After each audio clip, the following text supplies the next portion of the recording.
বালির অতি প্রাচীন শ্মশান ঘাট বালি পাটক ঘাটের একটি ইলেকট্রিক চুল্লি তার পাশাপাশি দ্বিতীয় ইলেকট্রিক চুল্লি হতে চলেছে।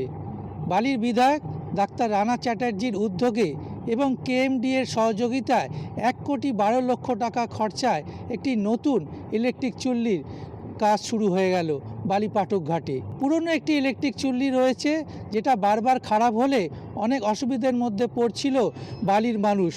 শুধু বালি নয়, হুগলি থেকে, ডানকুনি থেকে, বিভিন্ন প্রান্ত থেকে মানুষজন দেহ নিয়ে আসে এই পাটক ঘাটে।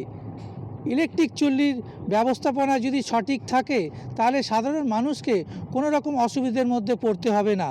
বালির মানুষের বহুদিনে আকাঙ্ক্ষিত এবং প্রত্যাশা ছিল যে আর একটা চুল্লি হলে বালির মানুষের খুব, কেন বালিটা হচ্ছে এমন একটা এতে অবস্থিত চুল্লিটা যাতে বালি হুগলিও কিছু কভারেজ করে, বালির ওপারটাও নেয় এবং বেলুড় তো আছেই।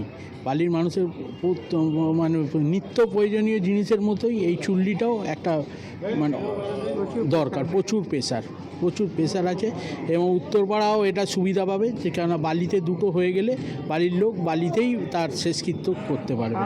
একটা চুল্লি ক্রমাগত চলতে থাকলে সেটার উপর চাপ পড়ে, সেটা খারাপ হয়ে যাচ্ছিল বারবার।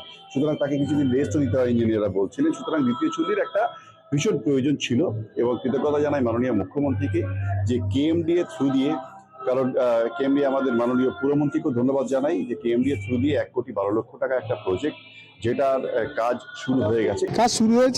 মোটামুটি কাজ শুরু হয়েছে, কাজ চলছে।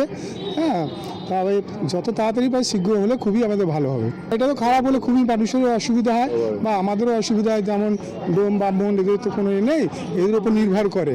দুটো হলে আমাদের খুবই সুবিধা হবে ওদের জন্যে। হাওড়া থেকে জগন্নাথ সামন্ত, আমার শহর, কলকাতা টিভি।